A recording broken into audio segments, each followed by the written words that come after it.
கால் வந்துட்டு வரலாம். யாரெல்லாம் வந்திருக்கிய? சொந்தமில்லை தந்தமில்லை அந்த நாளிலே. யாருமா?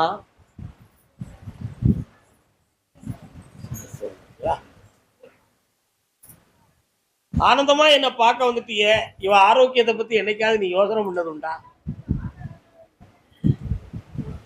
என்னப்பா ஒண்ணுக்கிற மாட்டுக்க. இவ ஆரோக்கியத்தை பத்தி என்னைக்காவது யோசனை பண்ணது உண்டா? உன்னுடைய ரத்தத்துல சோகை சம்பந்தமான விஷயங்கள் இருக்கிறது, புரியுதா? அவைகளெல்லாம் சரியாக்கி தரணும். அடிக்கடி முதுகெலும்பு கழுத்து வர வலியும் வேதனையும் இருந்து படுத்துக்கிடுவோமான்னு தோன்றிக்கிட்டே இருக்கு. நீங்க நினைக்கிறது மாதிரி இதுக்கெல்லாம் செய்வன வைவன கோளாறெல்லாம் அப்படியெல்லாம் நடக்கவே இல்லை. இது ஒரு சாதாரணமான நோய் தான்.